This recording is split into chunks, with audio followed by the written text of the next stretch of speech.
Perkenalkan, saya Maharani yang akan memandu jalannya webinar pagi hari ini.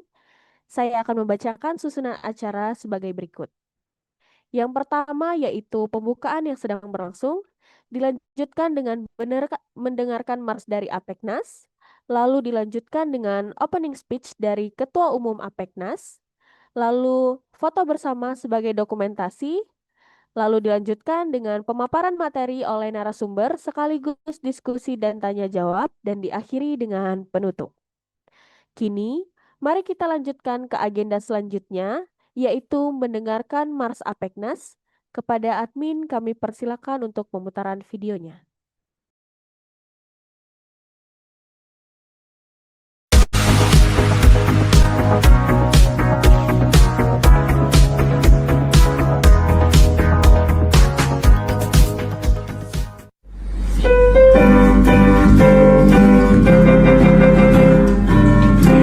Indonesia negeri tercinta, anugerah Tuhan. Kami pengusaha kontraktor, maju sejahtera, ciptakan peluang kerja, Apeknas jaya. Bangun negeri, satukan bangsa, demi ibu pertiwi. Jasa konstruksi Indonesia, maju majulah. Jasa konstruksi Indonesia, hebat hebatlah. Apeknas, Apeknas, Apeknas, Apeknas, sejahtera. Apeknas, Apeknas, Apeknas, Apeknas, untuk Indonesia. Tercinta, anugerah Tuhan. Kami pengusaha kontraktor, maju sejahtera, ciptakan peluang kerja, Apeknas jaya. Bangun negeri, satukan bangsa, demi ibu pertiwi. Jasa konstruksi Indonesia, maju majulah. Jasa konstruksi Indonesia, hebat hebatlah. Apeknas, Apeknas, Apeknas, Apeknas, sejahtera. Apeknas, Apeknas, Apeknas, Apeknas, untuk Indonesia. Terima kasih. Sekarang kita akan mendengarkan opening speech yang akan disampaikan oleh Bapak Dr. Insinyur Fandiot STMPWK IPM selaku Ketua Umum Apeknas yang akan diwakilkan oleh Ibu Faradila. Kepada Ibu kami persilakan.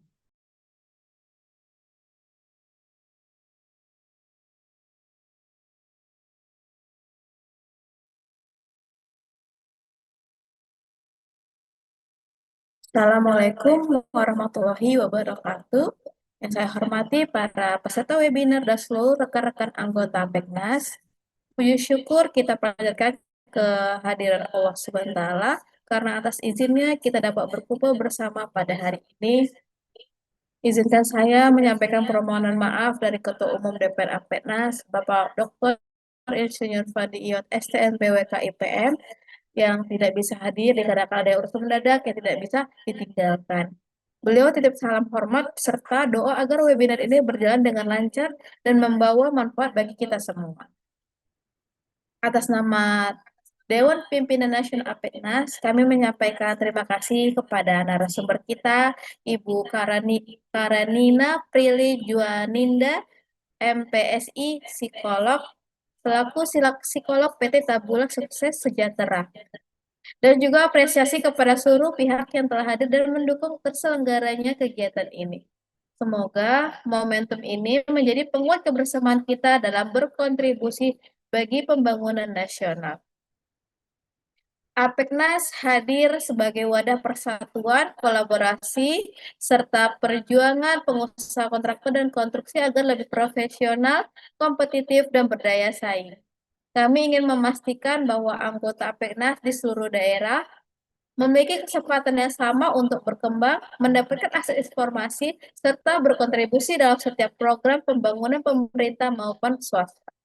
Melalui kegiatan ini, kami berharap semakin terjalin sinergi antara pengurus pusat, pengurus daerah, dan seluruh anggota. Karena hanya dengan kebersamaan dan solidaritas, kita dapat memperkuat posisi APNA sebagai asosiasi yang benar-benar memberikan manfaat nyata bagi anggotanya dan juga bagi bangsa. Akhir kata, mari kita teruskan semangat gotong royong, profesionalisme, serta integritas dalam setiap langkah. Semoga Allah SWT senantiasa meridhoi setiap ikhtiar kita. Akhir kata, wassalamualaikum warahmatullahi wabarakatuh. Hormat kami, DPN APEKNAS. Saya kembalikan kepada admin.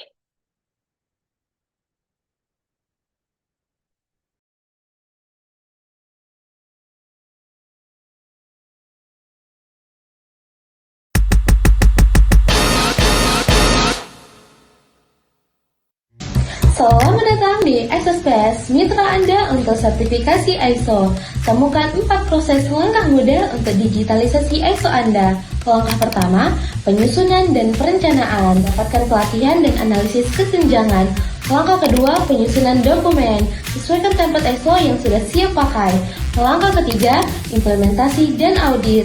Integritas dan audit dengan alat yang sudah otomatis. Langkah keempat, sertifikasi. Raih sertifikasi ISO dengan rasa percaya diri. Mudahkan ISO dengan ISO Space. Kunjungi kami sekarang.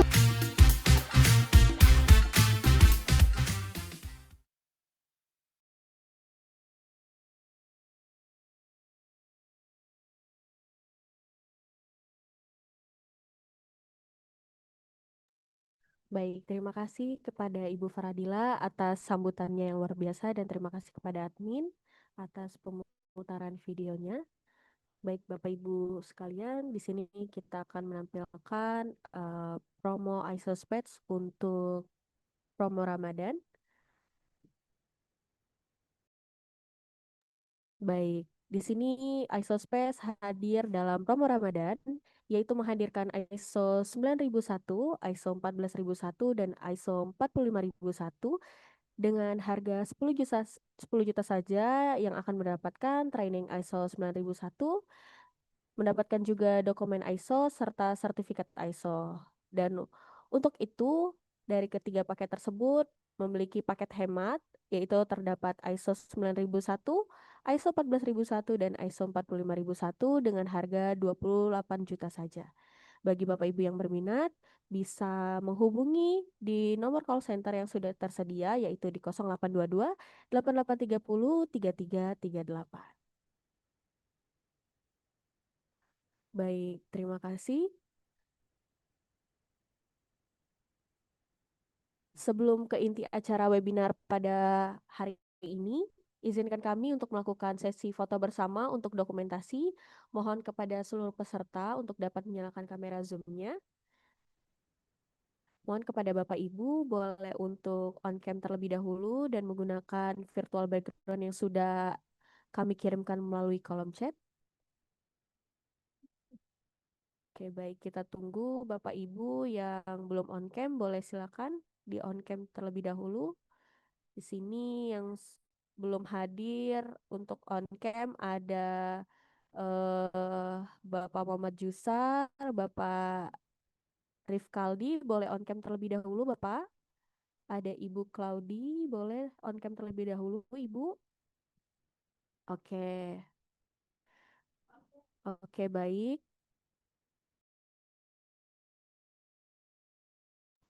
Oke, baik. Pada hitungan ketiga, admin akan mengambil screenshot untuk setiap slide. Untuk slide pertama, boleh berikan senyum yang terbaik. 1, 2, 3. Oke, baik. Untuk slide kedua, Oke, slide kedua, tahan senyumnya. 1, 2, 3. Oke, baik. Terima kasih. Sebelumnya kami informasikan bahwa video webinar secara utuh dapat ditonton dari YouTube Apeknas DPN. Kepada seluruh peserta, jangan lupa untuk di-subscribe dan untuk sertifikat dan materi akan kami kirimkan melalui email ketika Bapak Ibu telah mengisi daftar hadir di hari H yang sudah kami kirimkan ke dalam kolom chat, dan juga kami Apeknas sudah mempunyai channel WhatsApp, jadi tolong dapat follow channel WhatsApp di WhatsApp ada di kolom chat ya Bapak Ibu, di mana kami akan mengirimkan update terbaru seputar dunia konstruksi, seminar dan webinar, ada peluang bisnis dan juga regulasi serta event terkini. Dan juga untuk Bapak Ibu yang sudah hadir dalam Zoom hari ini, jika tertarik bergabung menjadi salah satu reseller dari Isospace, boleh untuk join grup yang sudah tercantum di kolom chat. Baik, hadirin yang terhormat, disiplin adalah elemen utama dalam mencapai keberhasilan di bidang apapun. Namun, tantangan seringkali muncul dalam diri kita berupa ketidakstabilan emosi yang dapat menghambat potensi terbaik kita. Untuk mengatasinya, diperlukan pendekatan dan sistematis yang berkelanjutan guna meningkatkan kualitas karakter secara menyeluruh. Melalui webinar membangun fondasi spiritual untuk struktur emosi dan yang kokoh, kita akan bersama-sama menyimak bagaimana disiplin spiritual di bulan suci untuk solusi efektif agar menata ulang manajemen emosi. Mari kita pelajari cara membangun diri yang lebih tanggung jawab, seimbang, dan juga aman dalam menghadapi berbagai tekanan. Marilah kita memasuki acara inti webinar pada pagi hari ini, yaitu pemaparan materi oleh narasumber yang nantinya akan dilanjutkan dengan diskusi serta sesi tanya jawab. Kami berharap melalui pemaparan materi dari narasumber hari ini, para peserta dapat memperoleh wawasan yang luar biasa, serta mendapatkan strategi yang efektif dalam menghadapi dan menyelesaikan masalah di dunia jasa konstruksi. Baik, kepada Ibu narasumber yang terhormat, Ibu Karenina Prilly-Juaninda, MPSI Psikolog dari Psikolog PT Tabula Sukses Sejahtera, kami persilakan. Oke, terima kasih Mbak Maharani. Selamat pagi Bapak, Ibu, teman-teman, dan rekan-rekan semua. Assalamualaikum warahmatullahi wabarakatuh.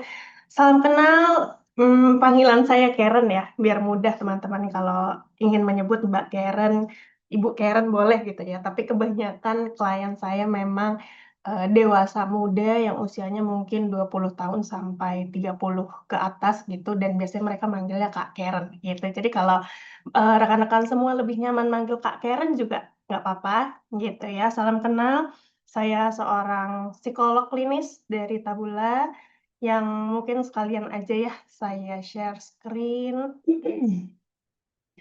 Oke, oke. Nah, dalam webinar kita pagi ini sebenarnya nyantai aja gitu ya, karena ngobrol-ngobrolnya sejam tapi tidak berasa. Besar harapannya meskipun mungkin selama pemaparan ini cenderung satu arah ya, tapi memang kalau ada pertanyaan yang tiba-tiba muncul di tengah materi, itu sangat terbuka untuk langsung chat aja, karena takutnya kalau disimpan lupa dan sebagainya, tapi nanti kita akan bahas di akhir gitu ya. Dan semoga Bapak, Ibu, rekan-rekan semua dalam kondisi sehat di pertengahan bulan Ramadan yang bentar lagi sudah mau lebaran gitu ya. Terima kasih masih menyempatkan diri buat belajar gitu sebelum menyambut mungkin sedikitnya istirahat lebaran gitu ya, liburan. Oke. Di pagi ini kita akan belajar terkait kan bulan Ramadan ini memang erat kaitannya dengan spiritual ya, bagi yang beragama muslim atau mungkin agama non-muslim, beberapa juga yang melakukan puasa rutin juga untuk menyambut, beberapa momentum di keagamaan gitu. Tapi hari ini kita akan kaitkan dengan bagaimana dalam, momentum keislaman gitu ya, bulan puasa kaitannya dengan secara psikologi itu gimana, dan khususnya adalah emosional. Gitu.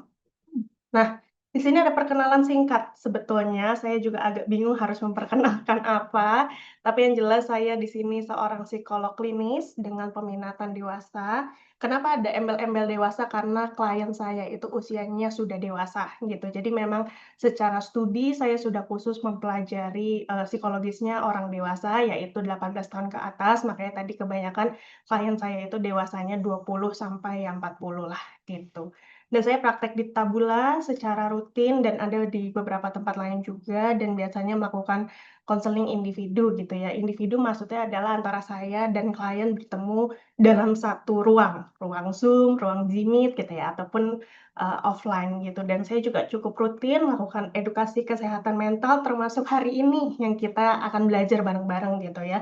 Meskipun saya seorang psikolog dan membahas dari sisi psikologi, tapi akan ada banyak hal yang saya juga belajar dari rekan-rekan semua gitu ya, khususnya yang memang, bekerja di bidang konstruksi secara spesifik gitu. Pasti ada hal-hal yang saya juga belum tahu dan hari ini juga saya mau tahu gitu. Jadi silakan nanti kalau ada pengalaman boleh di-sharing biar kita bisa belajar bareng-bareng gitu. Dan kurang lebih sebenarnya saya sudah hampir 3 tahun berpraktek, psikolog setahun dan saya sebelumnya jadi konselor juga.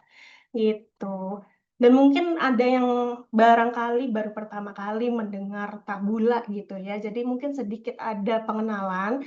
Tabula ini sebenarnya bisa dibilang layanan psikologi gitu ya, tempat layanan psikologi yang menyediakan beberapa layanan gitu. Ada asesmen psikologi dan ini juga mungkin cocok buat bapak-bapak, ibu-ibu, atau rekan sekalian di tempat kerja gitu ya. Entah buat proses rekrutmen, training, atau pengembangan gitu ya. Atau juga konsultasi. Konsultasi itu tadi yang saya bilang kayak konseling individu, jadi kita ketemunya satu dan, one on one gitu ya, sendiri-sendiri. Ada juga edukasi seperti sekarang gitu ya, atau mungkin, barangkali rekan-rekan semua di tempat kerjanya butuh apa ya, dipandu untuk bagaimana team building itu juga bisa ke Tabula gitu. Jadi kalau mungkin hari ini terlintas di benak Bapak dan Ibu ingin melakukan konseling barangkali dengan saya, bisa membuka, di link di bawah ini ya, tabula.id psikolog Karenina Prilly. Karena balik lagi, namanya konteks webinar, kita pasti akan belajarnya mungkin sedikitnya ya ada gitu ya, tapi apakah semua akan terakomodir, secara spesifik untuk personal kita? Pastinya enggak, karena setiap orang itu penyesuaiannya masing-masing. Jadi hari ini kita hanya kerangka awalnya aja, kalau butuh diskusi lebih lanjut dari hari ini kepikiran, "Oh kayaknya saya, ngerasa ini cocok deh buat saya bahas lebih jauh untuk masalah saya yang mana mana mana," itu baru kita akan ngobrol di ruang konseling, biasanya gitu. Gitu, dan di sini ada Instagram dan WA, barangkali nanti kalau berminat gitu ya. Oke, di webinar hari ini saya coba rangkum ada 3 bagian besar gitu ya yang akan dibahas dan kita akan mulai dari emosi dan bulan puasa. Nah, kayaknya kalau bulan puasa itu kita biasanya membahas emosi dulu ya. Kalau orang awam itu biasanya ngomong emosi sama dengan marah. "Mbak, saya emosian. Kak, kok aku emosi banget ya sama orang ini?" Dan sebagainya. Di sini kita luruskan bahwa emosi itu adalah nama payungnya dan marah itu bagian dari emosi, gitu ya. Jadi kita samakan dulu persepsi, emosi ini ada macam-macam, nanti kita akan belajar. Tapi yang jelas adalah di bulan puasa ini yang biasanya konotasinya banyaknya adalah meregulasi tentang marah, itu, kita akan belajar gimana sih biar, apa ya, tidak terbawa hawa nafsu dan sebagainya gitu. Nanti kita akan elaborasi. Tapi mungkin ini udah tengah bulan ya, jadi kita sudah adaptasi juga sebenarnya sama bulan puasa ini. Tapi sebenarnya di awal-awal puasa itu kita banyak, adaptasi secara biologis, makanya perubahan mekanisme biologis itu cukup signifikan. Bisa jadi kurang tidur juga, karena kan harus bangun sahur, tidurnya mungkin masih sama jamnya gitu ya, tidak lebih awal. Terus juga, kita dehidrasi juga gitu ya, apalagi mungkin pekerja konstruksi pas turun lapangan, itu lebih menantang juga karena kadang-kadang ada yang beban kerjanya, masih sama beratnya gitu sebelum bulan puasa, atau mungkin ada yang disesuaikan juga, gitu. Dan ya gizi-gizi juga ngaruh, tanpa disadari sebenarnya perubahan pola gaya hidup gitu ya selama bulan puasa itu, awalnya sekali lagi kita, ingat-ingat bahwa ini di awal kita akan, mengalami ketidakseimbangan gitu dan biasanya faktor tersebut cukup berpengaruh gitu ya terkait emosi kita seperti apa. Jadi tanpa kita sadari kita lebih rentan marah misalnya, atau kok gampang tersinggung dan sebagainya. Tapi justru di situ ya, kalau dalam Islam ujiannya adalah gimana kita tidak terbawa oleh emosi itu. Dan biasanya ini nih, mantra kita ya sebagai orang Islam adalah lagi puasa, harus sabar gitu ya. Dan akhirnya bagi sebagian orang berhasil gitu kita untuk tidak mengekspresikan marah tadi menjadi hal yang tidak baik gitu ya dan sebagainya. Tapi pertanyaannya adalah, biasanya kalau bulan puasa mantranya adalah demikian, lagi puasa, sabar. Tapi pertanyaan selanjutnya adalah, kalau udah puasa berarti pondasi kita apa? Gitu. Kayaknya kan nggak ada ya kalau udah selesai bulan puasa kita bilangnya lagi, harus sabar gitu, tapi sabarnya apa? Nah itu yang hari ini kita akan coba maintain gitu ya, pertahankan supaya skill yang sudah kita bangun di bulan puasa ini untuk tidak tadi ya, melakukan perilaku tidak baik karena emosi itu bertahan jangka panjang. Dan di sini kita akomodir dengan keilmuannya di psikologi, gitu. Nah, tadi kan gejolak emosi. Yang kita tahu kalau bulan puasa ya, lagi-lagi yang cukup familiar sama kita adalah emosi marah. Tapi tahu nggak sih sebenarnya emosi itu ada banyak sekali gitu, ada puluhan, bahkan ratusan kayaknya gitu. Kalau kita bilangnya emosi ya kita taunya biasanya marah. Tapi ada juga emosi itu misalnya sedih gitu ya, atau cemas, atau khawatir, atau tersinggung dan sebagainya. Makanya, teman-teman bisa lihat namanya roda emosi kalau di Google gitu ya, atau emotion wheel. Kalau misalnya nanti sempat, di situ ada banyak banget tuh variasi emosi yang selama ini kita mungkin sering dengar, tapi kita nggak tahu bahwa itu emosi. Misal kayak optimis, gitu, semangat, percaya diri, itu semua bentuk dari emosi, gitu. Nah, tapi biasanya menjadi menantang pas lagi bulan puasa justru pasti emosi negatif itu. Entah kita tersinggung, marah, kecewa gitu ya, dan itu biasanya akan membawa kita ke perilaku kadang-kadang yang kayaknya nggak efektif gitu, apalagi di pekerjaan. Pekerjaan itu kan banyak yang membutuhkan keputusan tepat. Nah, kalau emosi itu mendominasi, biasanya jadi bermasalah gitu, makanya harus seimbang. Oke. Nah, lagi-lagi kita membahas tentang pekerja lapangan. Yang kita tahu itu pasti akan lebih beresiko dan itu ngaruh juga tentang tadi secara fisik biologis kita termasuk juga emosi kita. Kita rentan kecelakaan, terus targetnya juga kayaknya tinggi gitu ya. Apalagi sekarang cuacanya kayaknya nggak nentu banget ya, kadang-kadang hujannya deras, kadang-kadang panas banget dan sebagainya. Pun kita juga harus komunikasi gitu ya antar divisi dan sebagainya. Jadi di lapangan itu kayaknya cukup menantang buat teman-teman atau rekan-rekan sekalian. Makanya kenapa emosi ini menjadi sesuatu yang perlu kita perhatikan lebih dalam. Karena ngaruhnya tadi bisa jadi penentuan keputusan, kehati-hatian kita dalam bekerja gitu dan sebagainya.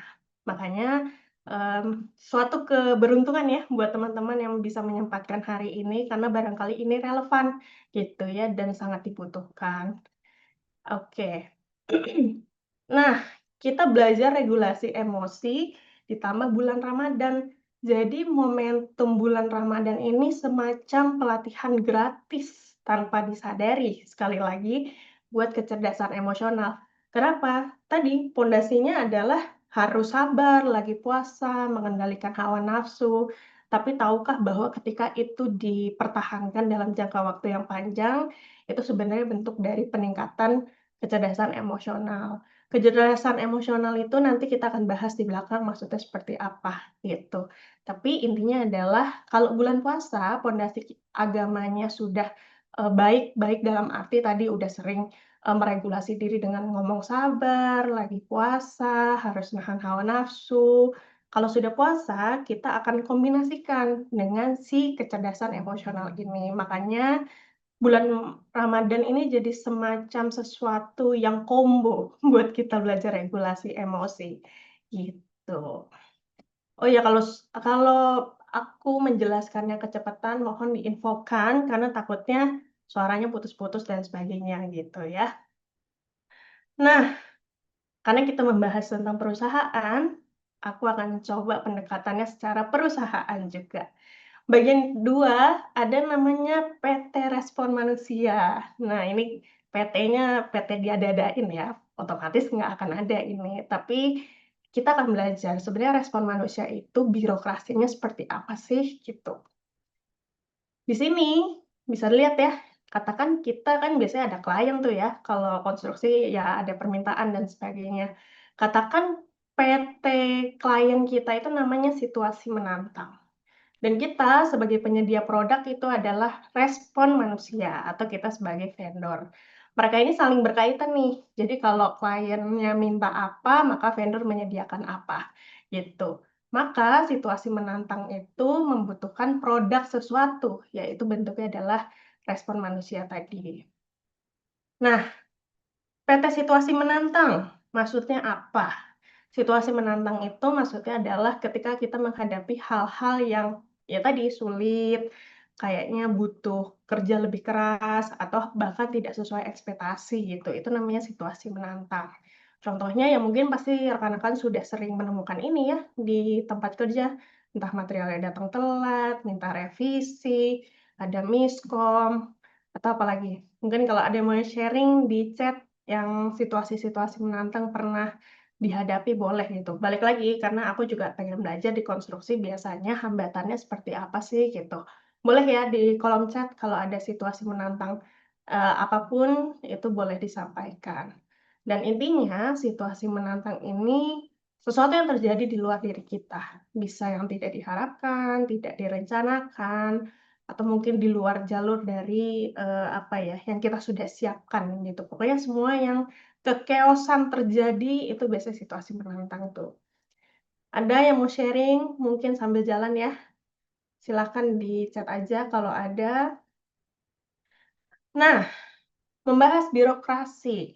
Tadi sudah ada ya, kliennya itu adalah misalnya tadi, barang-barangnya telat sampai, ada miskom. Untuk sampai membuat suatu produk, respon manusia itu biasanya produknya adalah perilaku. Di sini mereka itu ada beberapa divisi yang memproduksi si perilaku. Ada emosi, ada niat, ada pikiran. Apa sih nih divisinya, tugasnya dan sebagainya. Nah, ini yang kita akan pelajari. Divisi emosi. Nah, tadi kita udah bahas emosi singkat ya. Emosi itu semacam, perasaan yang muncul di dalam diri kita setiap kali kita menghadapin sesuatu. Dan biasanya ini labelnya bisa 1 sampai 2 kata, gitu. Kalau saya bisa kasih gambaran, ini biasanya emoji yang sering kita pakai ya. Kayaknya kalau ini nih di pojok senyum, ketawa gitu. Ini berarti menandakan emosi senang gitu ya. Atau mungkin yang lain ada sedih, ada kecewa, ada ngakak gitu ya, ada bingung. Itu semua namanya emosi tuh. Tadi sekali lagi kalau ada kesempatan, silahkan cari namanya roda emosi di Google gitu. Nah, ada namanya divisi niat. Niat itu maksudnya adalah ketika kita menghadapi sesuatu, pasti di dalam diri kita ada keinginan untuk melakukan sesuatu yang fungsinya adalah melepaskan tensi dari emosi itu. Makanya biasanya adalah negatif dan tidak efektif. Misal, ada rekan kerja kita nanya gitu ya terkait kerjaan dan kita tuh lagi kesel sama dia karena dia telat ngumpulin tugas misalnya. Dan ketika dia nanya, kita mendiamkan dia. Nah, itu bentuknya adalah, niat yang diwujudkan gitu. Dan niat ini biasanya ada kaitannya sama emosi. Maksudnya adalah emosi kita itu tidak akan apa ya, berdiri sendiri. Pasti dia ada niat untuk melepaskan si energi negatifnya itu. Misal, kalau kita cemas, ya kita pengennya kabur gitu. Misalnya cemas mau presentasi. Kalau tidak ada SOP, tidak ada konsekuensi, ya pengennya ya kita nggak usah masuk aja lah gitu.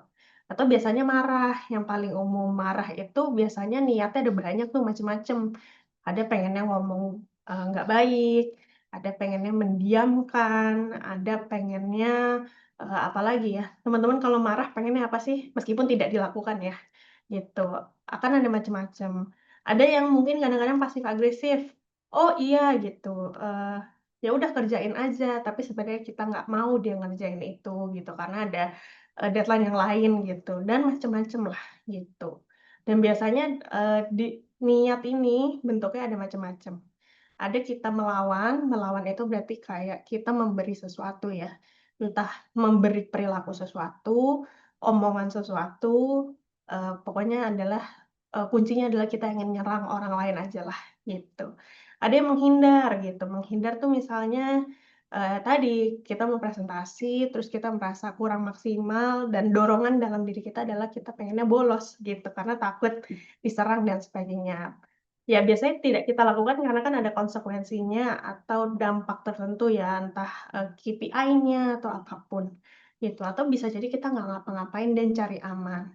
Cari aman itu berarti kita melakukan sesuatu yang kita nggak mau. Misal nih, bilang iya meski nggak mau, "Eh tolong ya beliin, ini," gitu, tapi sebenarnya itu bukan job desk kita. Karena kita takut gitu misalnya ya, takut dimarahin atau apa, ya kita iya-iya aja gitu, karena kita, takut tadi. Dan terakhir, eee, oh ya, dan terakhir ada divisi pikiran. Pikiran itu adalah mungkin mudahnya kita bisa bilang kalimat yang muncul di kepala atau suara hati. Kalau kita lagi ngehadapin sesuatu, sebenarnya pasti akan ada kalimat yang terlintas di otak kita. Misal ada material telat, "Jam berapa sih ini?" Gitu. Itu tanpa kita, labeling sebenarnya itu bentuk dari pikiran. Atau kita udah jam 5 nih mau pulang, "Alhamdulillah bentar lagi buka puasa," gitu ya. Atau misalnya teman kita balesnya lama, "Kok lama banget ya balesnya?" Gitu. Atau mungkin ada yang telat ngumpulin kerjaan, kita mikir, "Tuh, orang nggak bisa kerja ya?" Gitu. Jadi apapun kalimat yang terlintas di benak atau hati rekan-rekan, maka itu sebenarnya bentuk dari pikiran, gitu. Dan pikiran itu, sama kayak emosi ya. Jadi ada yang negatif, ada yang positif, ada yang netral, gitu. Tapi biasanya kalau emosinya negatif, sudah otomatis pikirannya negatif. Dan niat perilakunya yang ini tadi juga negatif, gitu. Kalau emosi positif, biasanya pikirannya juga positif, gitu. Nah, ini ada contohnya nih, gimana tadi kita bisa mengintegrasikan ini semua. Ada situasi klien itu minta revisi dadakan, dan perilakunya ini pasti akan diputuskan ketika kita sudah melihat gimana divisi di bawahnya bekerja. Kalau emosinya kecewa, kadang kita pengennya adalah, apa, mungkin menjatuhkan gitu ya, atau ngomongnya nggak baik. Di pikiran kita adalah, mmm ini nggak bisa kerja ya orangnya, gitu. Dan minta revisi dadakan tuh maksudnya misalnya, kan ada SOP-nya, tapi dia minta revisi dan tidak sesuai. Jadi kita mikirnya, kayaknya nggak bisa kerja deh nih orang, gitu. Dan akhirnya muncullah perilaku yang kadang-kadang, sekali lagi, jadinya nggak efektif atau menyakiti orang lain. Kita malah bilang, "Kamu punya etika nggak sih?" Gitu. Nah, kalau bulan puasa, biasanya perilaku ini nih kita hambat dengan, jangan ngomong gitu deh, lagi puasa.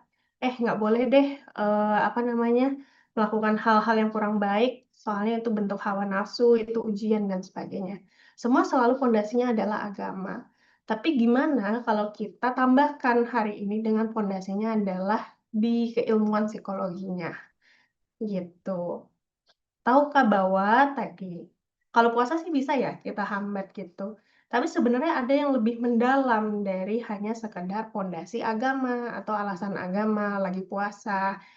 Bisa kok kita ngerasa kecewa, kita punya niat untuk melakukan hal yang buruk gitu ya, untuk melepaskan kekecewaan ini dan pikiran ini, tapi kita bisa tetap mewujudkan perilaku yang lebih baik. Misal ini, kita udah kecewa, kita mikir, "Aduh, ini orang nggak bisa kerja ya," gitu. Tapi perilaku yang muncul adalah, eee, "Maaf ya, kita lagi sibuk, nanti mungkin baru akan selesai 2 minggu lagi," gitu. Nah, tapi gimana pertanyaannya kemudian kalau alasannya bukan sabar? Nah, Kita akan belajar di sini ya. Jadi gimana emosi bisa sampai agar pekerjaan tetap selesai. Gitu. Kalau misalnya bisa dilihat gitu ya, tadi alasannya adalah puasa, sabar, dan sebagainya. Tapi tahukah, mungkin secara analogi sekali lagi ya, perusahaan ini adalah analogi. Ada divisi yang kadang kita tidak maksimalkan, yaitu divisi kurasi respon. Nah, apa nih ya? Kok kayaknya makin kompleks gitu ya. Kalau kita bisa dilihat, kurasi respon ini ada di tengah-tengah nih. Sebelum jadi produk, itu harusnya melewati divisi namanya kurasi respon, gitu. Kurasi respon tuh apa sih?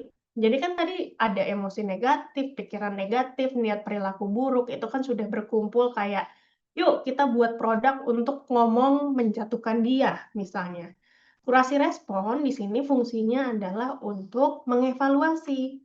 Benar nggak sih respon untuk menjatuhkan tadi sebenarnya sesuai sama nilai kita sebagai manusia atau kebutuhan dari si emosi pikiran tadi, gitu.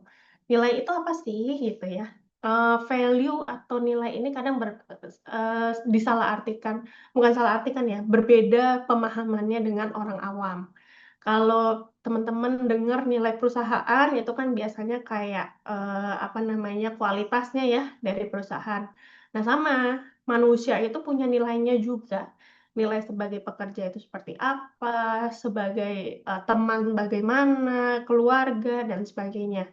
Beda dengan masyarakat awam yang melihat, "Oh kita tuh jadi orang harus bervalue," gitu. Nah itu maksudnya adalah lebih ke keunggulan gitu. Value itu kalau bagi yang awam itu maksudnya nilai, nilai positif atau plus lah gitu sebagai manusia, itu beda ya. Nah, biasanya nilai ini bentuknya yang kayak kita tahu tuh kata sifat, profesional, adaptif gitu ya, atau misalnya jujur, pekerja keras, teliti gitu, itu namanya nilai tuh. Mungkin kita bisa lebih dekatnya nyebutnya biasanya karakter ya, tapi sebenarnya karakter itu perwujudan dari nilai, gitu, karena itu sudah menyatu dengan diri kita. Nah, kebutuhan itu adalah sebenarnya apa yang kita harapkan bisa dipenuhi. Kalau kita merasa kecewa atas sesuatu hal yang kita nilai tidak sesuai, sebenarnya kita punya harapan, harapan bahwa misalnya dia memperbaiki atau dia mengikuti apa namanya kompromi kita dan sebagainya.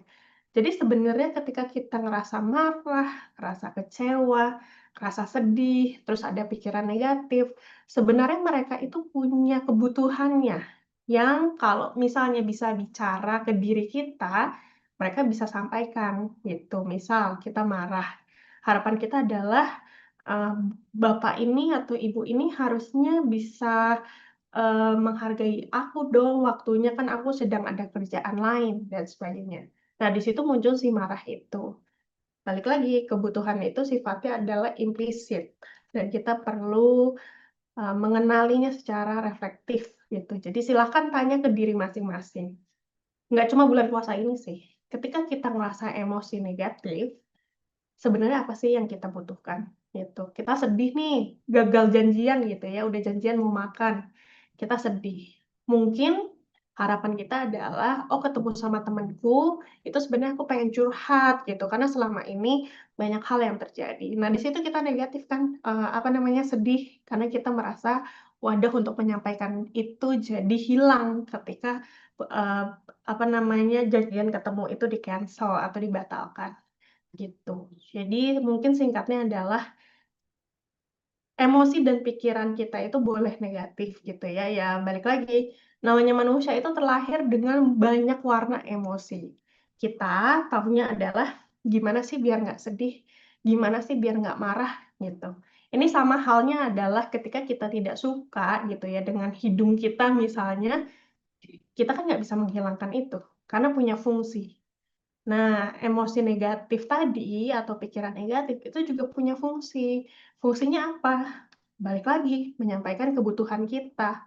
Kalau misalnya kita nggak sedih, kita nggak akan tahu bahwa kita butuh teman cerita. Kalau kita nggak marah, kita nggak akan tahu bahwa ada batasan yang perlu dihormati oleh orang lain dan sebagainya, gitu.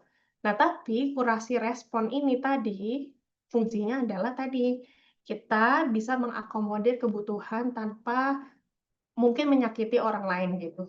Mungkin mudahnya kalau dalam konteks lagi-lagi yang emosi familiar sama kita adalah marah, kita boleh marah, tapi cara menyampaikannya itu tidak menyakiti orang lain. Contohnya kayak gitu.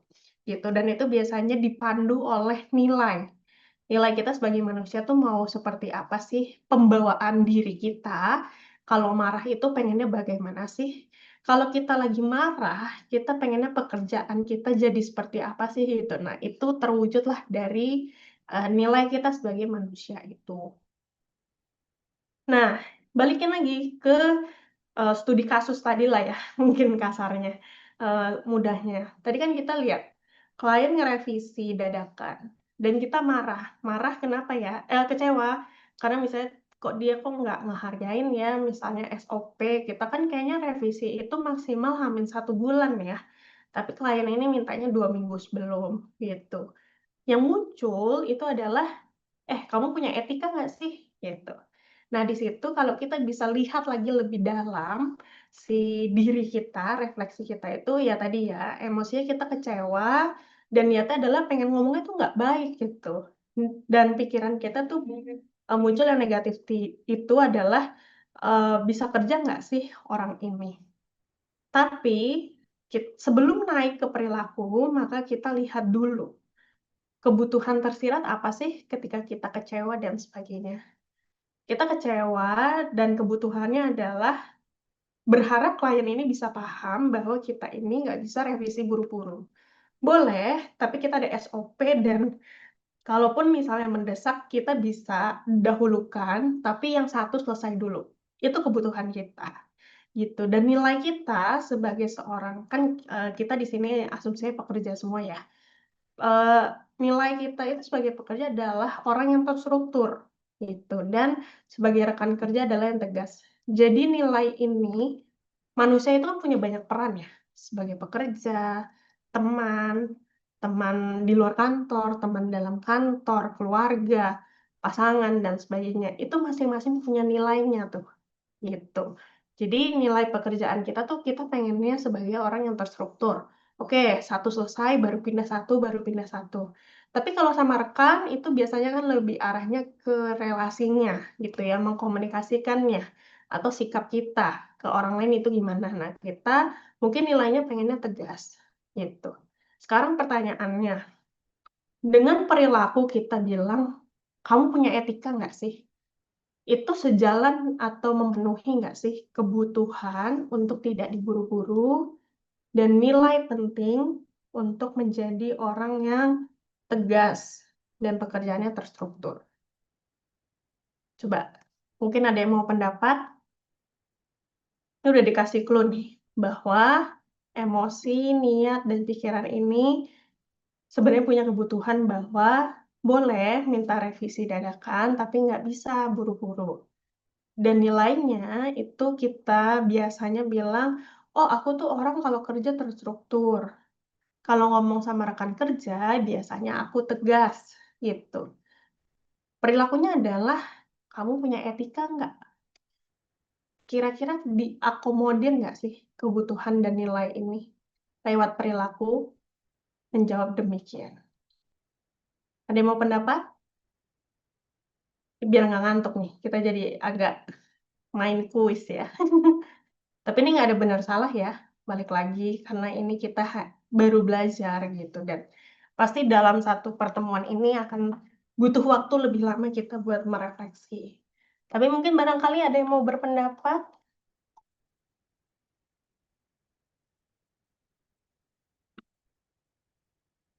Nggak ada? Ini antara nyambi atau menginternalisasinya masih proses ya. Tapi semoga pada menyimak ya. Sebenarnya kurang lebih kalau dalam situasi ini otomatis tidak terakomodir. Coba bayangin kita pengennya dipahamin supaya tidak diburu-buru, tapi kita bilangnya, "Kamu punya etika nggak?"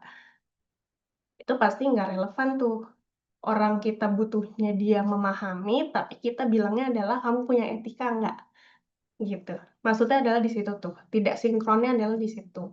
Makanya penting nih kurasi respon, divisi kurasi respon, karena kadang-kadang perilaku yang kita tampilkan itu tidak sesuai dengan mau kita tuh apa sih, nilai kita sebagai manusia tuh bagaimana sih. Kita maunya, sebagai manusia adalah orang yang respect sama orang lain, tapi perilakunya bilang, "Kamu punya etika nggak?" Kan nggak sinkron ya, gitu. Nah, di sini bentuk si kurasi respon. Nah, ini contohnya nih alternatifnya. Kita boleh kecewa, kita boleh punya pikiran negatif, dan kita boleh punya niat awalnya untuk mengutarakan hal yang tidak baik. Tapi ketika kita berefleksi kembali, apa sih yang aku butuhkan dari situasi menantang ini? Klien mintanya revisi dadakan, tapi aku pengen dia paham sedadakan-dadakannya itu nggak bisa hamin 2 minggu, gitu. Minimal dia harus nunggu sebulan, misalnya. Dan aku pengen menampilkan, merepresentasikan bahwa aku itu pekerja yang terstruktur dan tegas. Maka bisa jadi opsi perilakunya adalah kita bilang, "Maaf ya, kita lagi sibuk. Nanti baru selesai 2 minggu ke depan, jadi nggak bisa besok." Nah, di sini nih kurasi respon.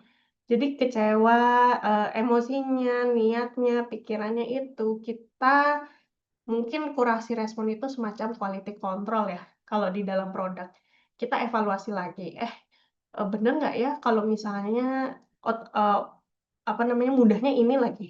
Udah bentuk niat yang akan muncul sebagai perilaku itu biasanya yang kita tampilkan. Niatnya mau ngomong nggak baik. Nah, di sini kita tanyakan ke diri kita, "Bentar, mengutarakan hal yang tidak baik itu bisa memenuhi nggak sih kebutuhan untuk nggak diburu-buru? Mengutarakan hal yang tidak baik itu sejalan nggak sih sama nilai saya sebagai orang yang kerjanya terstruktur? Sejalan nggak sih sama nilai saya sebagai orang yang tegas?" Gitu. Kalau lihat di sini, ya mungkin nanti ada opsi lain ya, cuma ini contoh aja bahwa ini udah sejalan sama kebutuhannya. Kenapa? Karena kita udah ngasih deadline langsung, nggak bisa buru-buru 2 minggu lagi. Dan terstruktur. Betul, terstruktur. Karena kita udah bilang sibuk nih, otomatis kan berarti ada pekerjaan yang harus diselesaikan dulu. Dan tegas, tegas berarti tegas itu tidak sama dengan menjatuhkan ya, atau merendahkan. Tegas itu kita ngomong secara, kuat bahwa kita ada alasan tertentu, ada fondasi tertentu, dan itu sesuatu yang perlu dihargai orang lain. Itu tegas. Kalau yang ini jatuhnya menjatuhkan. Mungkin bentuknya pertanyaan ya, "Kamu punya etika nggak?"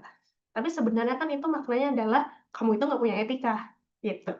Nah, di situ tuh maksudnya adalah, kita perlu melihat kembali, respon kita itu udah tepat atau belum ya, untuk memenuhi kebutuhan dan nilai kita itu tadi. Gitu, dan pasti di perusahaan rekan-rekan ada nilai juga kan ya, dan itu biasanya yang diimplementasikan perusahaan, "Oh, nilai kita tanggap," gitu. Berarti itu kan akan turun tuh komisinya ya, menjadi apa namanya, perusahaan yang, cepat dalam merespon misalnya, gitu. Manusia juga seperti itu, gitu. Jadi kalau kita lihat kembali lagi ini ya, divisi mudahnya adalah demikian. Divisi emosi, niat, dan pikiran itu, mereka itu pasti bekerja, karena sifatnya otomatis biasanya. Kan kita nggak sadar ya, kadang tiba-tiba marah aja, tiba-tiba muncul pikiran aja gitu. Jadi mereka itu sebagai sesuatu yang otomatis akan muncul kalau kita ngadepin sesuatu. Sesuatu tuh apa sih tadi? Hal-hal yang susah, tidak sesuai harapan, gitu. Jadi mereka itu pasti akan bekerja. Tapi divisi kurasi respon, atau tadi melihat ke kebutuhan, dievaluasi nilai kita apa, itu biasanya lupa bekerja. Kenapa bilang lupa? Karena kita itu punya kemampuan itu sebenarnya.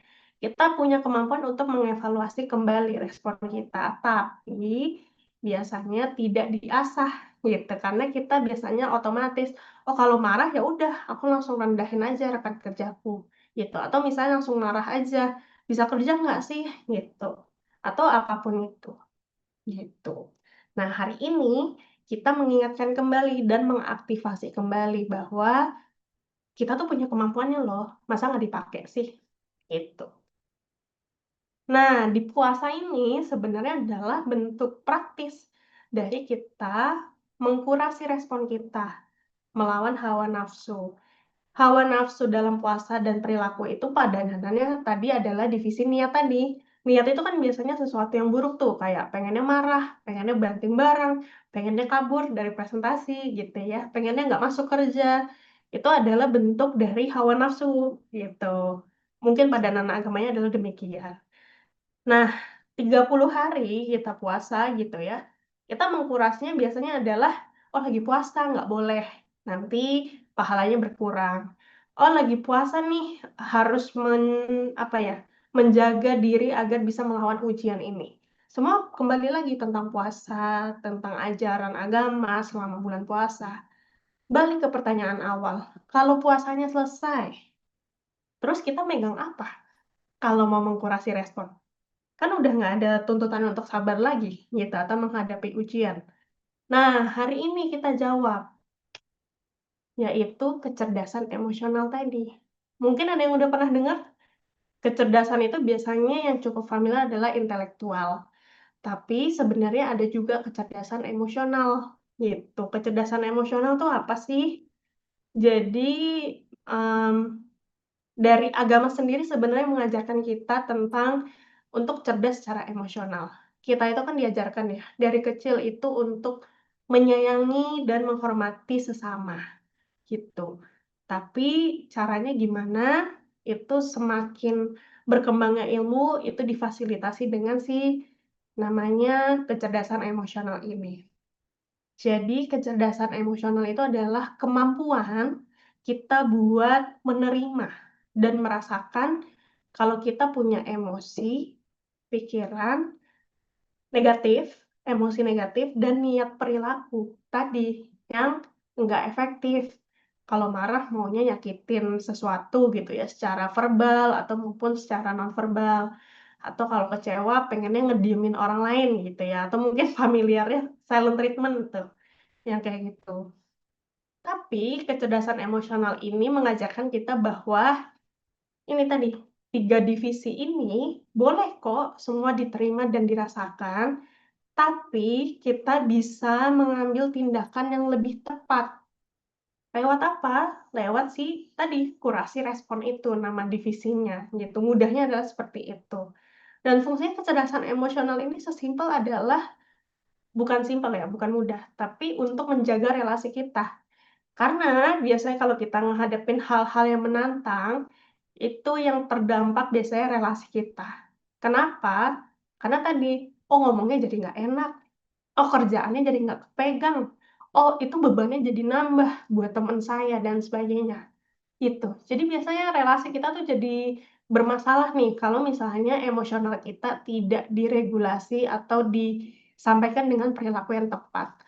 Pun bahkan di perusahaan atau di pekerjaan, keputusannya bisa jadi nggak tepat. Misal nggak tahu sih se-ekstrem ini, tapi misalnya katakan kita mau meeting, tapi kita kesel sama rekan kita yang ada di, forum meeting itu.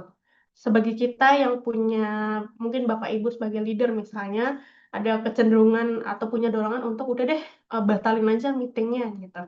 Nah, itu kan jadinya nggak tepat misalnya, padahal urgent nih harus membahas sesuatu, gitu. Pun ini di kehidupan sehari-hari juga terjadilah, gitu. Makanya penting untuk emosi itu boleh hadir secara negatif, pikiran negatif, dan niat perilaku yang tadi ya, merusak relasi kita, tapi kita punya pilihan. Mau diwujudkan perilaku atau niat perilaku yang tidak baik itu, atau kita sesuaikan dengan tadi, misal ada pondasi agama, terus ada nilai juga tadi, sama kebutuhan, gitu. Semoga nggak makin pusing ya. Ini, pengantar aja kok gitu, balik lagi. Nggak mesti paham hari ini, bisa jadi besok kita baru ngeh tuh, "Oh kayaknya ini ya yang dibahas kemarin tuh kan aku marah, aku jadi cuekin temenku," misalnya gitu ya, nggak apa-apa juga. Kita kan belajar juga harus berdasarkan pengalaman sendiri ya, gitu. Jadi kesimpulannya kita boleh buat ngerasa emosi negatif, kita boleh punya niat menyampaikan emosi dengan cara yang kurang baik. Tadi, perilakunya perilaku yang kurang pantas gitu ya, atau kurang tepat. Dan kita boleh sebenarnya mikir negatif. Tapi sebagai manusia, sekali lagi kita itu kan manusia yang kompleks, punya akal. Akal itu tidak hanya untuk berpikir logis, tapi juga untuk mengevaluasi. Ini dampaknya gimana ya ke relasiku dengan klien kalau aku bilang, kamu nggak punya etika, misalnya. Atau ini dampaknya gimana ya ke rekan kerjaku ketika aku ngediemin dia, gara-gara ngumpulin kerjaannya telat, misalnya. Gitu. Makanya kita punya nilai dan kebutuhan, apalagi sebagai manusia tadi ya, perannya ada banyak. Bisa sebagai karyawan nilainya bisa beda, sebagai rekan kerja juga beda. Apalagi sebagai hamba Allah, misalnya kita sebagai agama Islam. Kita yang punya anak jadi orang tua juga punya nilai yang berbeda ke teman kita dan lainnya. Itu. Nanti kalau ingin belajar tentang nilai, boleh deh dicari di Google namanya daftar nilai gitu ya, atau list of values. Itu ada banyak dan kalau rekan-rekan bisa lihat itu biasanya kata sifat tuh. Apa namanya tadi adaptif, asertif, jujur, teliti, disiplin, macam-macam. Gitu. Oke, dan ini sedikit ala-ala ya. Jadi buat semua yang sudah menyimak hari ini, ada sertifikat apresiasi bahwa hari ini kita combo. Kita belajar bahwa bulan Ramadan itu memberi manfaat untuk kita mengelola emosi dengan baik karena pondasi agama, tapi di satu sisi kita perkuat supaya ini bertahan lebih lama di luar bulan puasa. Kalau sudah berusaha melakukan itu, maka sebenarnya kita udah selangkah untuk meningkatkan kecerdasan emosional kita, gitu. Jadi tadi ya, proses menuju atau belajar meregulasi emosi aja itu udah bentuk dari peningkatan, nggak mesti kita berhasil dulu kok, gitu. Karena ya tadi padanan atau indikatornya, oh kalau aku masih marah dengan diemin temenku berarti kecerdasan emosionalku jelek ya? Belum tentu. Kecerdasan emosional itu nanti akan ada topiknya lagi, tapi belajarnya adalah kita kenal dulu baru regulasi. Gimana kita mau meregulasi emosi kita kalau kita nggak kenal sebetulnya kebutuhan kita apa, kita mikir apa, sebenarnya niat perilaku kita setiap kita marah tuh bagaimana. Itu tuh kunci dari kecerdasan emosional, gitu. Jadi kalau misalnya bertanya, ya tadi kalau marah harus apa, kayaknya itu agak sedikit lebih maju deh. Tapi mundur dulu selangkah, sadarin, emang yang bikin marah apa sih? Emang yang bikin kita kecewa siapa sih? Dari situ aja dulu, gitu. Supaya kita baru tahu, oh ngelolanya seperti apa, komunikasinya gimana, gitu. Nanti itu akan lebih mendalam lagi lah topiknya, tapi nggak hari ini, gitu. Oke, mungkin dari saya, dari aku segitu sedikitnya penyampaian materinya gitu ya. Kalau ada yang mau ditanya, boleh. Ada yang mau bertanya mungkin, atau mendiskusikan lebih jauh, silakan. Atau aku kembalikan ya ke Mbak Maharani. Oke, baik. Terima kasih kepada Ibu Karen atas pemaparan materi yang luar biasa dan juga menarik untuk hari ini. Baik, Bapak Ibu sekalian, selanjutnya kita akan memasuki sesi tanya jawab, di mana para peserta memiliki kesempatan untuk mengajukan pertanyaan seputar materi yang telah disampaikan tadi oleh Ibu Karen. Silakan bagi peserta yang ingin bertanya dapat menuliskan pertanyaan di kolom chat atau raise hand untuk menyampaikan secara langsung. Boleh, Bapak Ibu?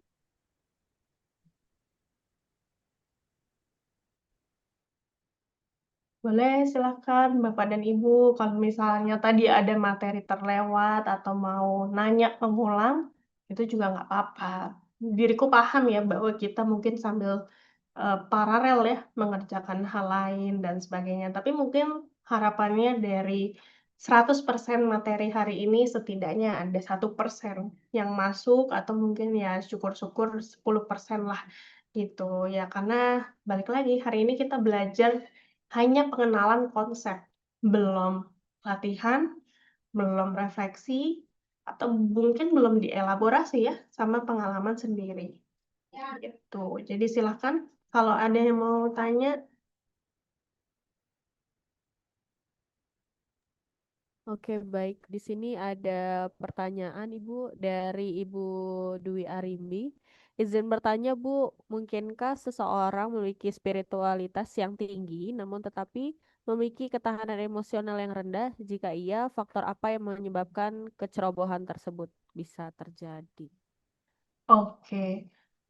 Mungkin satu hal kemudian adalah tingkat spiritual itu tidak sejalan dengan kecerdasan emosional. Maksudnya adalah kalau spiritual tinggi berarti emosionalnya tinggi, belum tentu. Spiritual itu kan aspeknya banyak. Ada relasi dengan Tuhan, ada relasi dia dengan orang lain yang dipandu oleh Tuhan gitu ya, oleh Allah, katakan seperti itu. Nah, tapi katakan ketahanan emosional rendah ini maksudnya ketahanan emosional tuh apa lebih stresnya atau responnya gitu ya, yang tidak efektif. Mungkin ambil skenario yang dia responnya kayaknya kurang oke ya, misalnya marah tadi dan sebagainya. Yang membuat hal demikian adalah balik lagi, mungkin secara prinsip kita memang beriman, tapi kemudian kan Allah tidak serta-merta bilang, apa namanya, "Kamu pasti akan bisa," tapi perlu belajar juga, gitu. Ada orang memahami bahwa betul, saya harus menghargai orang lain gitu ya. Allah bilang harus bersikap lembut, harus, respect sesama dan sebagainya. Tapi gimana implementasinya? Lembut itu bagaimana? Dan sebagainya. Itulah yang kita pelajari, gitu. Dan ya tadi, bentuknya kan jadinya adalah ikhtiar. Kita nggak mungkin tiba-tiba bisa paham lembut itu bagaimana sih, bersikap menghargai itu bagaimana sih, kalau kita tidak belajar dari sesama, gitu. Nah, dari situ tuh kita belajar entah kita mengobservasi sekitar, atau misalnya kita belajar dari profesional, sebenarnya gimana sih kalau saya marah, nggak ngediemin orang gitu. Itu tadi, bentuk dari ikhtiar itu. Nah, itu sama halnya dengan yang diluruskan kadang ini jadi out of context ya, cuma kan masih banyak gitu ya orang yang bilang ke psikolog, ke psikiater tuh kurang iman. Tapi padahal justru ilmu mental itu atau psikologi atau psikiater yang melengkapi ilmu agama itu. Tuhanmu atau Allah mengajarkan kita harus menghargai sesama. Gimana caranya? Yaitu difasilitasi dengan ilmu psikologi tadi. Gimana merespon yang baik, gimana regulasi emosi, dan sebagainya. Gitu. Jadi pemahaman secara agama udah oke, tapi tidak latihan, jadinya nggak sinkron. Gitu, makanya itu yang kita pelajari hari ini. Kita udah punya pemahaman bahwa puasa harus, menjaga kesabaran, jaga respon, tapi kita tidak latihan. Kemudian, ya makanya tadi ketika setelah bulan puasa, pondasi kita apa dong? Kan udah nggak ada tuntutan, harus sabar misalnya gitu. Padahal kan secara lebih mendalam, Allah itu tidak mengajarkan, ya kita harus sabar atau berbuat baik hanya bulan puasa kan ya, tapi seterusnya. Gitu. Semoga menjawab ya, Mbak Dwi Arimbi. Oke. Lanjut ya, ada Mbak Diana. Ada kalanya memang spiritualitas itu dianggap solusi menenangkan emosi. Tapi bagaimana kita memastikan bahwa spiritual itu tidak justru menjadi bentuk pengungsi dari masalah emosional yang perlu diselesaikan secara psikologis? Mmm, ya ini menarik. Balik lagi sama dengan kita itu perlu berserah diri, tapi setelah tawakal. Kita ada masalah dan kita meminta ketenangan ke Allah lewat doa tadi misalnya. Tapi masalah ini tidak kita selesaikan. Apakah kira-kira itu baik gitu ya? Atau membawa kita ke apa ya, hal yang lebih lebih tenang lah? Pasti jawabannya enggak. Masalahnya tetap harus diselesaikan gitu. Nah, di situ tuh makanya ketika kita berserah diri, ingatlah bahwa ikhtiar apa yang sudah kita coba gitu. Kan kita ikhtiar baru tawakal. Kita awalnya boleh nih berdoa untuk meminta ketenangan, kesabaran, tapi kan Allah juga mau kita berusaha gitu, berikhtiar. Nah, ikhtiarnya bisa macam-macam, bisa menyelesaikan, ya tadi masalahnya, bisa ikhtiar ke profesional kalau misalnya dibutuhkan, atau ikhtiar dengan bertukar pandangan sama orang lain, entah sama teman, sama rekan kerja, itu kan juga dari bentuk ikhtiar, gitu. Jadi di titik apa kita merasa spiritualitas itu perlu dibantu, udah ikhtiar belum? Mulai dari situ, gitu.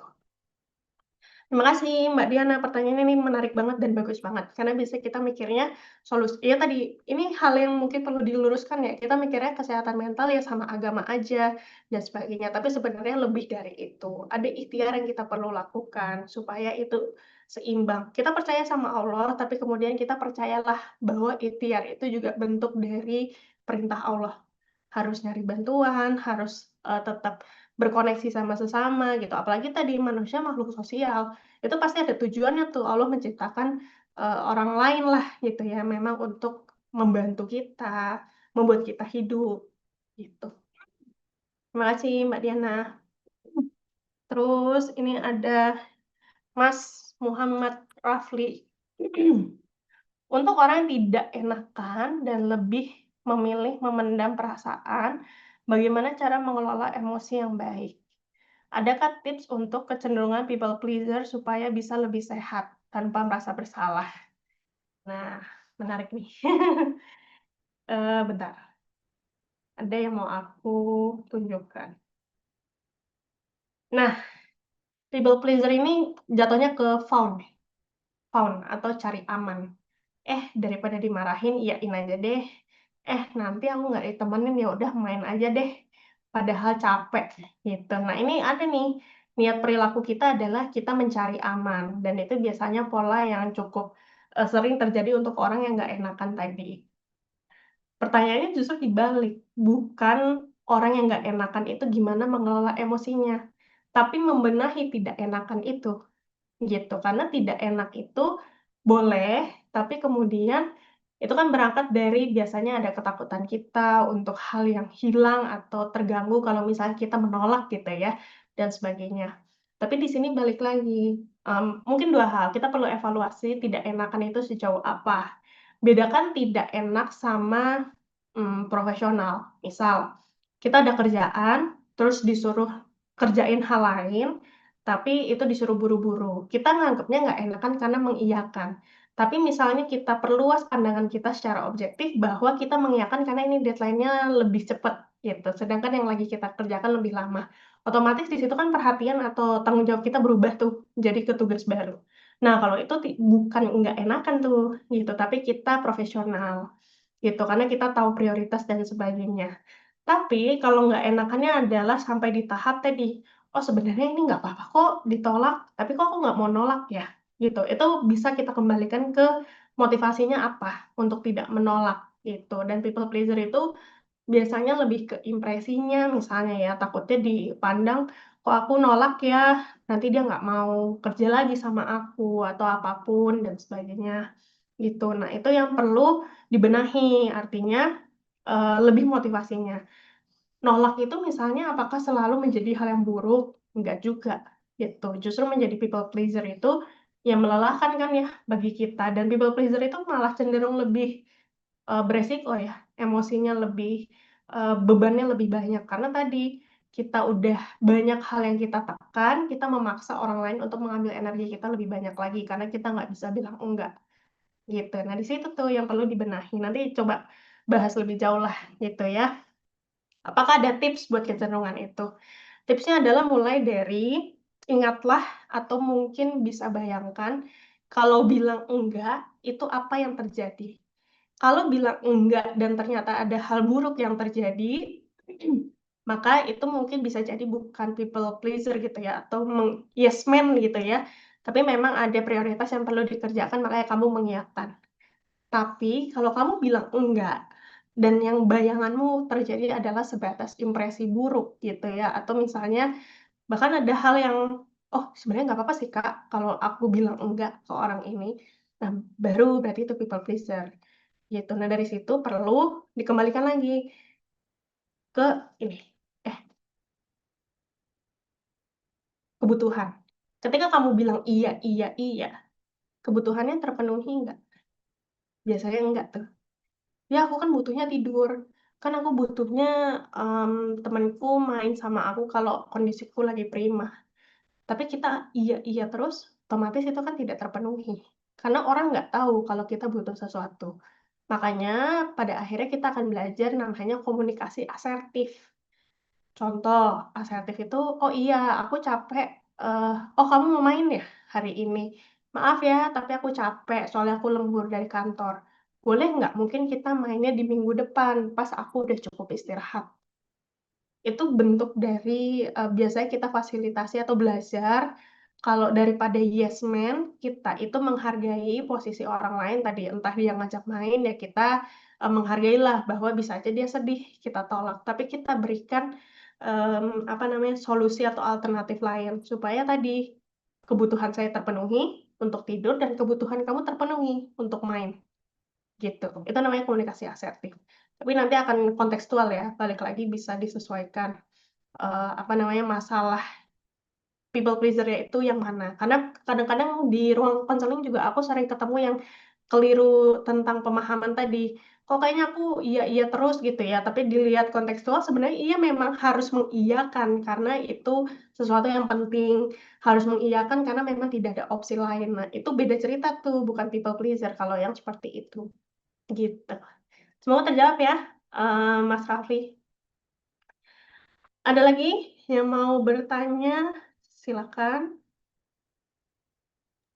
Ibu, ini ada pertanyaan dari Bapak Tohani. Mhm. Izin bertanya bagaimana cara menyeimbangkan kontrol emosi yang disejalankan dengan kontrol spiritual? Oke. Caranya adalah tadi, kalau agama itu biasanya kita kaitkan dengan iman atau perintah Allah. Nah, kalau emosional kita kaitkan dengan bagaimana relasi yang baik dengan orang lain. Kunci dari kecerdasan emosional itu adalah gimana kita sebagai manusia yang memang diciptakan oleh Allah punya kombinasi seperti ini ya, kombinasi emosi negatif, pikiran negatif, dan sebagainya. Tapi kita tetap bisa berelasi nih sama manusia, gitu. Nah, artinya kan ada sesuatu batasan yang perlu kita kelola. Entah tadi responnya yang, kurang baik itu kita kelola, keinginan kita untuk bersikap yang tidak tepat kita kelola, yang demikianlah, gitu. Dan fungsinya adalah supaya relasi kita tetap terjalin. Nah, di sini makanya akhirnya kita belajar. Sejalan dengan spiritual artinya pasti perintah Allah itu tentang regulasi emosi adalah untuk menjaga keharmonisan sesama, gitu. Karena emosi itu biasanya akan mengganggu atau berdampak kalau sudah melibatkan orang lain. Betul ya? Kayaknya kalau kita marah, kita marah pukul-pukul bantal nggak akan ngaruh apapun ke kita dibandingkan kita marah mencak-mencak ke orang lain. Pasti yang kedua kan ya, yang bermasalah. Gitu.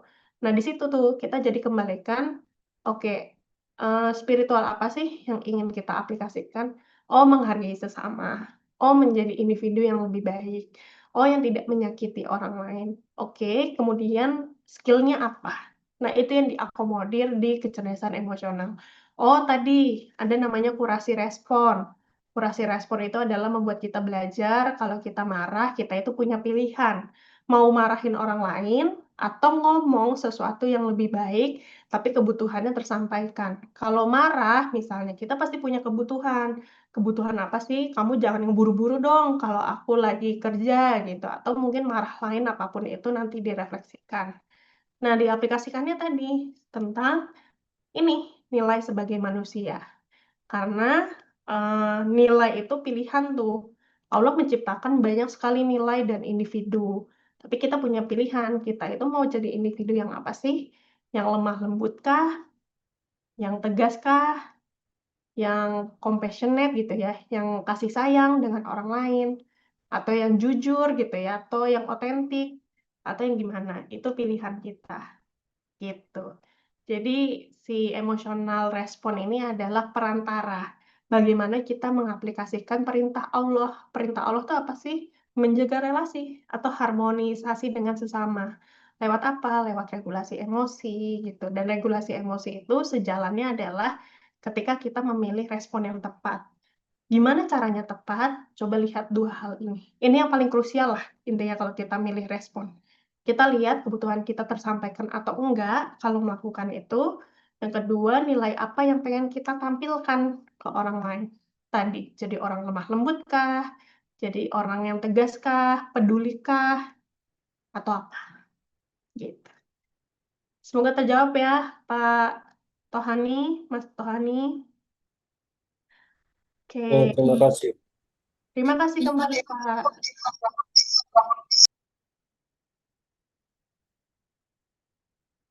Oke, baik. Oke, baik. Terima kasih, Bu, atas jawaban yang luar biasa. Terima Baik. kasih kembali. Ya, terima kasih juga atas antusiasme Bapak Ibu semua. Mungkin masih banyak pertanyaan yang ingin masuk, namun karena keterbatasan waktu, kita akhiri sesi tanya jawab sampai di sini. Semoga diskusi ini menambah wawasan dan menjadi inspirasi untuk kita semua. Sebelum mengakhiri acara webinar online pagi ini, izinkan kami untuk melakukan dokumentasi kembali. Mohon kepada seluruh peserta untuk menyalakan kamera Zoom-nya, karena admin akan mengambil screenshot untuk dokumentasi.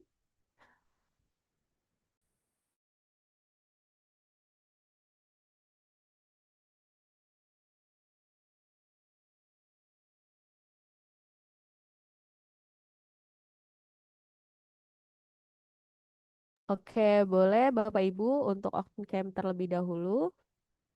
Oke, oke baik. Untuk slide pertama, saya pandu 1, 2, 3. Oke, baik. Untuk slide kedua, 1, 2, 3. Oke, baik. Terima kasih. Untuk Bapak Ibu yang masih hadir di Zoom pada webinar hari ini, jika ada yang mau informasi lebih lanjut, boleh silakan menghubungi ke Tabula atau menghubungi Ibu Karen. Nanti bisa ditindaklanjut untuk terkait bimbingan konseling dan lain-lain. Dan mungkin untuk sesi akhir dari webinar pada pagi hari ini, boleh kepada Ibu Karen untuk menyampaikan sepatah dua patah kata atau nasihat akhir untuk webinar kita pada pagi hari ini. Silakan Ibu. Baik. Terima kasih rekan-rekan mungkin yang hari ini menyimak, entah mungkin sepenuhnya atau sambil kerja juga nggak apa-apa gitu ya barangkali karena sekali lagi kita punya potensi besar gitu ya karena kita punya panduan dari agama, tapi kemudian ketika itu tidak dilengkapi dengan keterampilan, itu jadinya kita hilang arah juga gitu. Percayalah bahwa ikhtiar itu sesuatu yang kita upayakan, bukan datang tiba-tiba. Bahkan ketika, Bapak, Ibu, dan rekan-rekan hadir di webinar ini bentuk dari ikhtiar. Sekali lagi untuk memperkuat atau memperkokoh bagaimana regulasi emosi itu bisa bertahan bahkan di luar bulan puasa. Dan itu yang hari ini saya mengajak rekan-rekan semua untuk belajar bahwa kalau bulan puasa alasannya selalu karena sabar. Tapi kemudian apakah kita akan hilang arah setelah bulan puasa? Dan itu yang mungkin insya Allah dan berharap hari ini dijawab bahwa enggak.